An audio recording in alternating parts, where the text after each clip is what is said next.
এই ভিডিওটি শুধুমাত্র বিনোদনের উদ্দেশ্যে তৈরি। এতে প্রদর্শিত ঘটনা, স্থান অথবা চরিত্র কাল্পনিক। যদি আপনার মন দুর্বল হয় তাহলে এখনই ভিডিওটি ছেড়ে দিন। আত্মার আর্তনাদ, ভয় যেখানে শ্বাস নেয়। আপনাদের সবাইকে স্বাগত জানাই আরেকটি নতুন এবং রহস্যময় এপিসোডে। আপনি এখন শুনছেন আত্মার আর্তনাদ, যেখানে সত্যি এবং অদ্ভুত সব ভৌতিক কাহিনীগুলি আমরা আপনাদের সামনে তুলে ধরি একেবারে বাস্তবের মতো। আপনারা যারা ইউটিউব থেকে দেখছেন, দয়া করে আমাদের চ্যানেলটি সাবস্ক্রাইব করুন। পাশে থাকা বেল আইকনটা প্রেস করতে ভুলবেন না, যাতে কোনো নতুন এপিসোড মিস না হয়। আর যারা ফেসবুক থেকে দেখছেন, আপনারা অবশ্যই ফলো করুন আমাদের ফেসবুক পেজ হরর বাংলা, যাতে সবার আগে দেখতে পান নতুন ভিডিও। আমাদের খুঁজে নিন ইনস্টাগ্রামেও হরর বাংলা নামে, জয়েন করুন হোয়াটসঅ্যাপ চ্যানেলে, আর শুনে নিন প্রতিটি এপিসোড স্পটিফাইয়ে। যেখানেই থাকুন। কলকাতার কাছেই একটা ছোট্ট জনপদ ধন্যানগর। শহরের ব্যস্ততা থেকে বেশ কিছুটা দূরে হলেও এই জনপদের এক প্রান্তে রয়েছে একটা পুরনো শ্মশানঘাট, যেখানে মানুষ সাধারণত আর যায় না। শ্মশানটার নাম পূর্ব শ্মশান, আর এর কেন্দ্রে আছে একটা রহস্যময় কুঁয়ো, যার গভীরতা কেউ কখনো মাপতে পারেনি। এই কাহিনী শুরু হয় সায়ন্তনের সঙ্গে, যিনি একজন রিসার্চ স্কলার। তিনি ইতিহাস আর লোকগল্প নিয়ে গবেষণা করেন, বিশেষ করে বাংলার ভৌতিক ঐতিহ্য নিয়ে। তার বহু কাজ আন্তর্জাতিক জার্নালে প্রকাশিত হয়েছে। একদিন একটি পুরাতন চিঠির সন্ধান পান, যেখানে উল্লেখ ছিল এই ধন্যানগরের শ্মশানে এক অদৃশ্য আত্মার উৎস হিসেবে কুয়োর কথা। সায়ন্তন ঠিক করেন ওই জায়গায় গিয়ে কিছুদিন থেকে গবেষণা করবেন। লোকমুখে শোনা যায় সন্ধ্যার পর শ্মশানে গেলে মানুষের গলা শুনতে পাওয়া যায়, যারা নাকি অনেক আগেই মারা গেছে। কেউ বলে তারা কুয়ো থেকে উঠে আসে, আবার সেখানে ফিরে যায়। তিনি ধন্যানগরে গিয়ে এক বৃদ্ধর কাছ থেকে একটা পুরনো কাঠের ঘর ভাড়া নেন। সেই ঘরটা ছিল শ্মশানের খুব কাছেই, প্রায় হাঁটাপথে 5 মিনিট। ঘরের মালিক রমজয়দা প্রথম দিনেই সাবধান করে দেন, দাদা, সন্ধ্যার পর শ্মশান দিকে যাওয়া নিষেধ, বিশেষ করে কুয়োর ধারে গেলে ও জিনিস পিছু নেয়। সায়ন্তন হেসে বলেন, বিজ্ঞানের দিক থেকে দেখতে গেলে ও সব লোককথা। রণজয়দা মুখ গম্ভীর করে উত্তর দেন, আপনি বিজ্ঞানী, আমরা সাধারণ মানুষ, কিন্তু ওই কুয়োটা কখনো মাটির ছিল না, আর ওটা খুঁড়েছে মানুষ নয়। রাতে সায়ন্তন তার ডায়েরিতে লেখেন, ডে 1 এলাম। জায়গাটা নিঃসন্দেহ নিঃশব্দ এবং একঘেয়ে, কিন্তু শ্মশানটা অস্বাভাবিকভাবে ঠান্ডা লাগে। আশেপাশে কেউ থাকে না, কুয়োটা এখনও দেখিনি। পরদিন সকালবেলা তিনি শ্মশানে যান। কুয়োটা দেখতে পান, পাথরে বাঁধানো, প্রায় 8 ফুট ব্যাস, কিন্তু এতটাই কালো আর ধোঁয়াটে যে ভিতরটা স্পষ্ট বোঝা যায় না। আশেপাশে ঘন আগাছা, পচা ফুলের গন্ধ। তিনি একটা ক্যামেরা নামিয়ে দেন ভিতরে। অনেকক্ষণ গেলেও কিছু বোঝা যায় না। অদ্ভুতভাবে ক্যামেরাটা খিচখিচ করে বন্ধ হয়ে যায়, ব্যাটারিও নষ্ট হয়। সেই রাতে প্রথম অস্বাভাবিকতা ঘটে। সায়ন্তন জানলার ধারে দাঁড়িয়েছিলেন, হঠাৎ শুনলেন ফিসফিস আওয়াজ। জানলার বাইরে কেউ যেন বলছে, তুমি আমাদের ডেকেছ, তুমি চাইলেই আমরা আসব। তিনি ভয় না পেয়ে বাইরে যান, টর্চ নিয়ে শ্মশানের দিকে এগোন, কিন্তু কিছুই দেখতে পান না। চারদিক নিঃসাড়, শুধু কুয়োর দিক থেকে ভেসে আসে গুনগুন একটা আওয়াজ, একটা মন্ত্রের মতো। তিনি ফিরে এসে আবার ডায়েরিতে লেখেন, ডে 2 আমি বিশ্বাস করি না অতিপ্রাকৃত কিছু আছে, কিন্তু আজকে যে কণ্ঠস্বর শুনলাম তা বাস্তব ছিল। হতে পারে আমার ক্লান্তি, কিন্তু কুয়োর ভিতরে কিছু তো আছে, হয়তো গ্যাস, সাবটারেনিয়ান সাউন্ড এফেক্ট। পরদিন তিনি গ্রামের এক বৃদ্ধ মহিলার সঙ্গে কথা বলেন। তিনি বলেন, ছেলের মতো বলি, ওই কুয়োটা মানুষ নয়, ওটা জায়গা। অনেক অনেক বছর আগে এখানে তান্ত্রিকেরা ওটা তৈরি করেছিল, বলি দেওয়া হতো সেখানে। ওই কুয়োটা গিলে নেয়, দেহ নয়, আত্মা। সায়ন্তন হেসে বলেন, দিদা, কুয়ো কিভাবে আত্মা গিলে নেয়? মহিলা বললেন, কারণ ওটা আত্মা খায়। ওখানে যেই মন্ত্র জপা হয় সেটা দেহ থেকে আত্মা আলাদা করে। তার কথাগুলো সেই মুহূর্তে সায়ন্তনের কানে হাস্যকর ঠেকে, কিন্তু রাত বাড়তেই সব কিছু বদলে যায়। সেই রাতে ঘুম থেকে হঠাৎ সায়ন্তনের ঘুম ভেঙে যায়। ঘরের ভিতর একটা ঠান্ডা বাতাস। তিনি দেখেন দরজাটা অল্প খোলা। বাইরে তাকিয়ে দেখেন একটা ছায়ামূর্তি কুয়োর দিক থেকে এগিয়ে আসছে। মাথা নিচু, গলা অবধি লম্বা চুল, আর শরীরের গঠন যেন মানুষ না হয়ে কুয়োর ধোঁয়ার মতো গড়ানো। তিনি দ্রুত দরজা বন্ধ করেন। সেই মুহূর্তে দরজার বাইরে একটা শব্দ হয়, তুমি আমায় ডাকনি, আমি তো এসেছিলাম। সায়ন্তনের দেহটা বরফ হয়ে যায়। সকালবেলা রণজয়দা এসে বলেন, আপনি যদি এখানেই থাকেন, আপনাকে রক্ষা করার জন্য কিছু ব্যবস্থা করতে হবে। ওটা যাদের কাছে আসে তারা আর সাধারণ থাকে না। তৃতীয় দিন সকালেই সায়ন্তন উঠে পড়েন। রাতে যা ঘটেছে তা তিনি হয় স্বপ্ন ভেবে উড়িয়ে দিতে চেয়েছিলেন, অথবা মন বলছিল কিছু তো একটা আছে যা বিজ্ঞান দিয়ে ব্যাখ্যা করা যাচ্ছে না। কিন্তু গবেষক হিসেবে সায়ন্তনের কৌতূহল ভয়কে পেছনে ফেলে দেয়। তিনি স্থানীয় এক বৃদ্ধ পুরোহিতের সঙ্গে যোগাযোগ করেন। নাম শিবপ্রসাদ চক্রবর্তী। বয়স প্রায় ৮০-র কাছাকাছি, কিন্তু চোখ দুটো অদ্ভুত তীক্ষ্ণ। তিনি শুনেই বললেন, কুয়োটার কথা আর কখনো মুখে এনো না। ওটা এখন আর কুয়ো নেই, ওটা হয়ে গেছে দ্বার, ভিন্ন এক জগতের দরজা, যেখান দিয়ে চলে আসে তারা যারা মৃত অথচ মুক্ত না।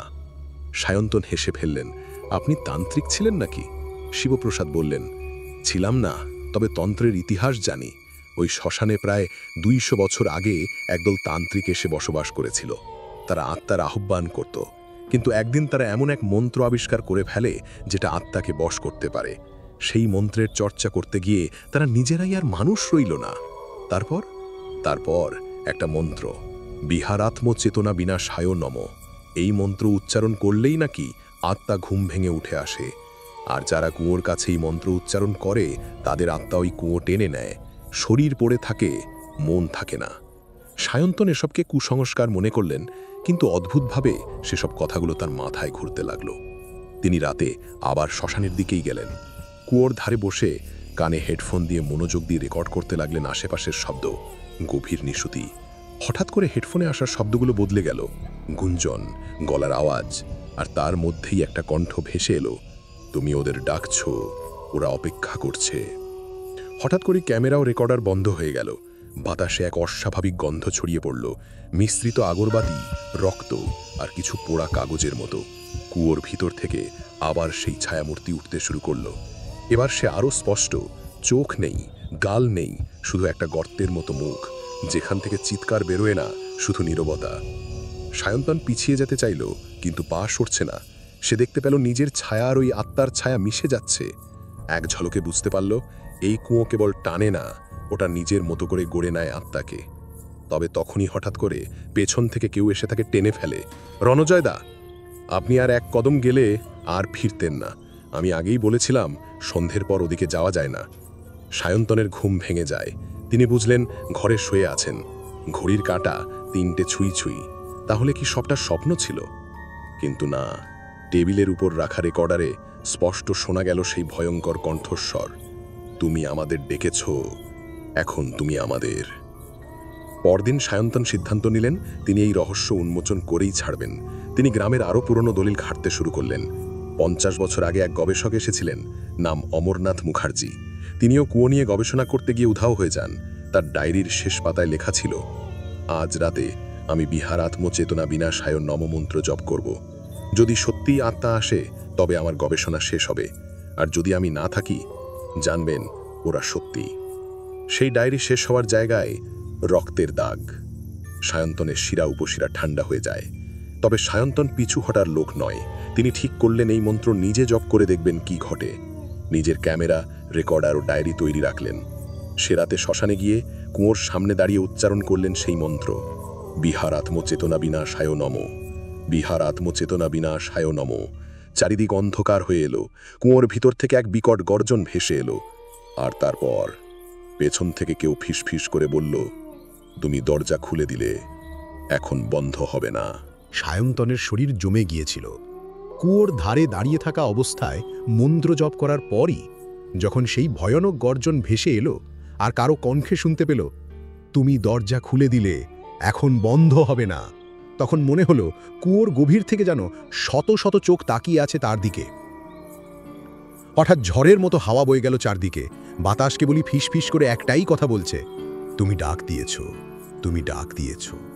সায়ন্তন দ্রুত ক্যামেরা চালু করলেন, কিন্তু স্ক্রিনে কোনো ছবি উঠছে না।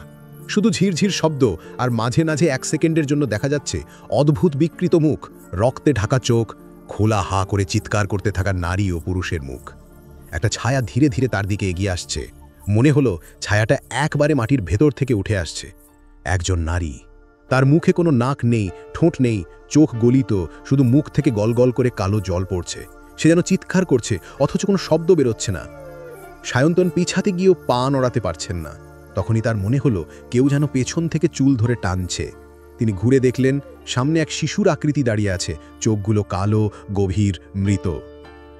শিশুটি বলল, আমাকে কুয়ায় ফেলেছিল, তুমি দেখলে, এখন আমিও দেখব তোমাকে।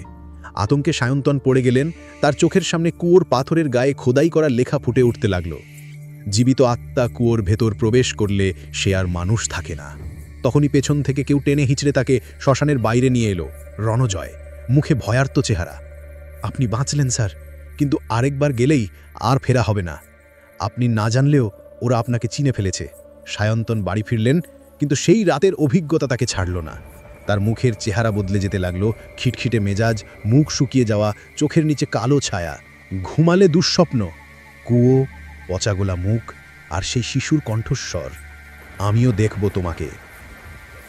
এক রাতে হঠাৎ তিনি ঘুম থেকে উঠে দেখলেন নিজের ঘরের দেওয়ালে পাথরের মতো খোদাই হয়ে গেছে সেই মন্ত্র, বিহরাত্ম চেতনা বিনাশায় নম।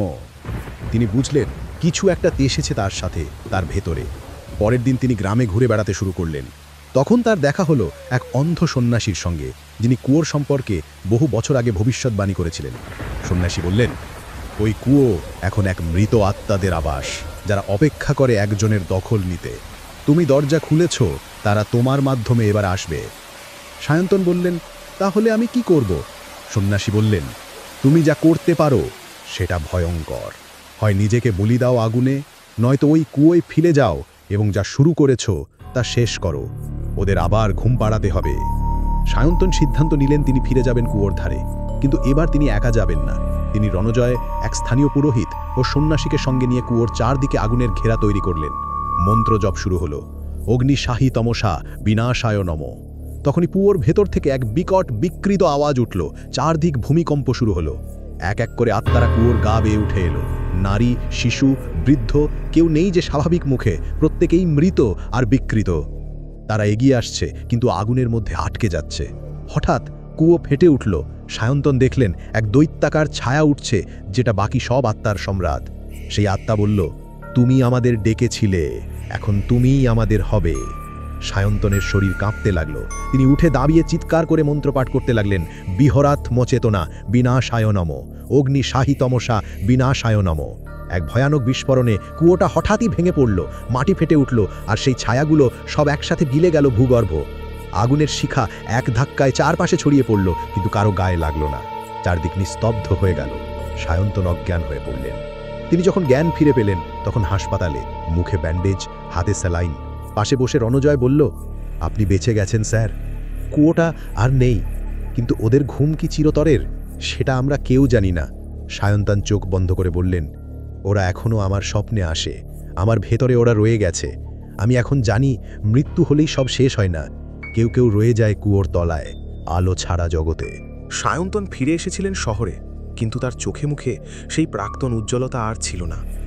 সব সময় যেন কোথাও কিছু দেখছেন, শুনছেন, যা কেউ দেখছে না, শুনছে না। ঘুমের মধ্যেও চিৎকার করে উঠতেন, আমাকে ডাকেনি কেউ, আমি শুধু দেখেছি।